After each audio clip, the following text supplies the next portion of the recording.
ចិត្តដាក់កាយឲ្យច្បាស់ទៅលុយបុរាណដូនតានេះគេនិយាយថាអាចស្ទូចត្រីធំមួយនោះបាន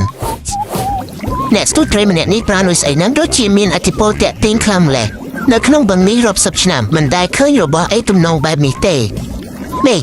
ប្រយ័ត្នពួកអ្នកស្ទូចត្រីមានល្បិចបន្លំដាក់នុយដើម្បីស្ទូចអ្នកចុះយ៉ាងម៉េចឯងគិតថាពួកវាមានសមត្ថភាពស្ទូចខ្ញុំបាននៅតែតាមដានបន្តិចល្អជាងមេមិនបាច់និយាយច្រើនទេនុយនេះខ្ញុំត្រូវតែស៊ីសាក់មើលបន្តិចចប់ហើយម៉ែអើយត្រីនេះធំណាស់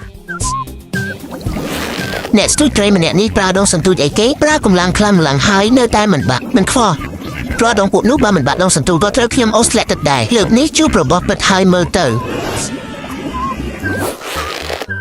ព្រោះដងអ្នកខ្ញុំស្ទូចត្រីធំបើមិនបាក់ដងសន្ទូចក៏ត្រូវត្រីអូសធ្លាក់ទឹកដែរលើកនេះមិនឲ្យមានរឿងបែបនេះកើតឡើងទៀតទេអាអ្នកស្ទូចត្រីឯងធ្វើឲ្យខ្ញុំខឹងហើយណាអូយខ្ញុំទៅភ្លេងចុះហើយអាភីវមកជួយខ្ញុំយឺតបងជូបងឯងទៅបើកកុយយន្តសេរី82របស់យើងមកខ្ញុំមិនជឿថាត្រីនេះឈ្នះពួកយើងទេអាអ្នកស្ទូចត្រីចម្រៃឲ្យតែខ្ញុំនៅមានទឹកទូយូប៉ុណ្ណាក៏ខ្ញុំអាចតាំងជាមួយឯងបានដែរអាភីវត្រីនេះខ្លាំងណាស់ខ្ញុំចិត្តទៅភ្លេងចុះហើយមិនបាច់ភ័យ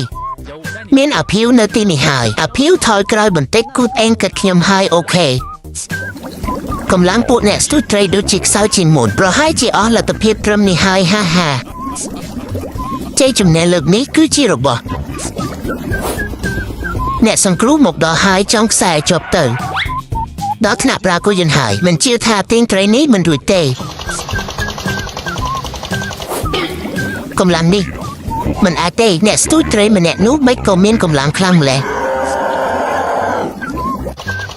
បងជូ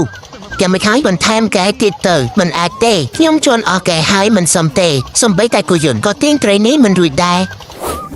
បើមិនបញ្ចេញស្នៀតស្មានតែខ្ញុំជាត្រីងប់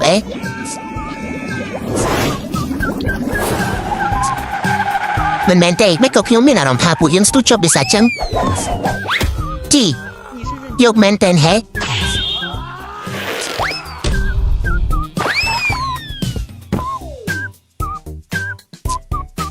អូយអាភីវឯងជាមនុស្សរត់นั้นเพราะថ្ងៃឯងស៊ីអីបានខ្លាំងម្ល៉េះជីអាភីវមិនក៏ត្រីនេះពូចឹងស៊ីកាត់អត់នឹងមិនថ្មីនេះបរិមម្នាក់បានស្ទូចបានត្រីកាប់យ៉ាប់អក្រហមទម្ងន់100គីឡូនៅមាត់បឹងអ្នកជំនាញនិយាយថាត្រីកាប់នេះបានស៊ីមន់ចេវីកូនបាទើបធ្វើឲ្យហ្វែនប្រែប្រួលព័ត៌មានលម្អិតនឹងមាននៅវគ្គក្រោយ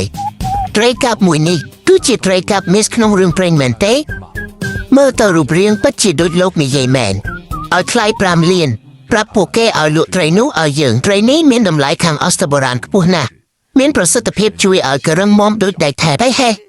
ពួកអ្នកស្ទូចត្រីស្ទូចបានត្រីកាប់យ៉ាប់បំផ្លាញសែន100គីឡូធ្វើឲ្យសេដ្ឋីហ៊ានចំណាយ5លានដើម្បីទិញត្រីនេះមើលទៅគួរឲ្យខ្លាចណាស់ក្រវែងវាចូលទឹកវិញទៅក្រវែងធ្វើអីនេះជាត្រីដែលពួកយើងខំប្រឹងស្ទូចឡើងមកណាស់តែមើលទៅវាដូចមិនមែនត្រីកាប់ទេមើលទៅគួរឲ្យព្រឺក្រវែងចោលទៅដើម្បីស្ទូចអាមួយនេះកន្លែងស្ទូចតិចអស់ហើយស្ទូចលេងកាត់ហើយតោះទៅវិញ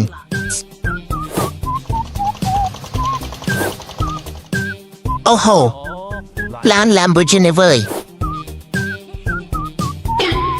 យល់ថាពួកអូនស្ទូចបានត្រីកាប់ក្រហមមួយក្បាលមិនដឹងថាអាចលក់ត្រីនោះឲ្យពួកយើងបានទេស្ទូចបានមែនប៉ុន្តែត្រីនោះមុខមាត់គួរឲ្យខ្លាចពេកពួកយើងលែងវាទៅវិញបាត់ហើយអញ្ចឹង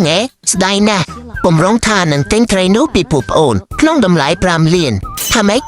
500រៀលបងចាំពួកខ្ញុំមិនតិចពួកខ្ញុំទៅស្ទូចវាវិញឥឡូវហើយអាភីវគាត់ដូចជានិយាយថា5លានឯងចាំខ្ញុំមួយផ្លែខ្ញុំត្រឡប់មកវិញឥឡូវហើយលុយ5លានរបស់ខ្ញុំ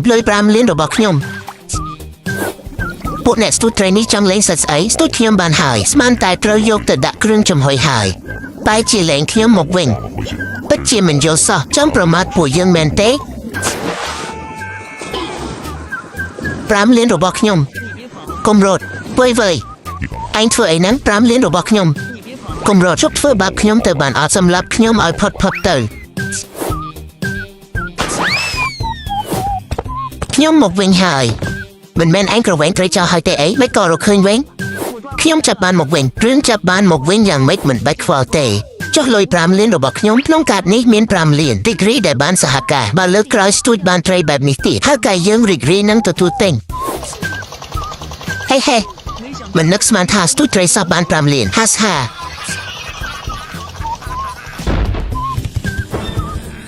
ពួកឯងទាំង3នាក់ដឹងថាឡាននេះជាឡានអីអត់គៀនបូខេ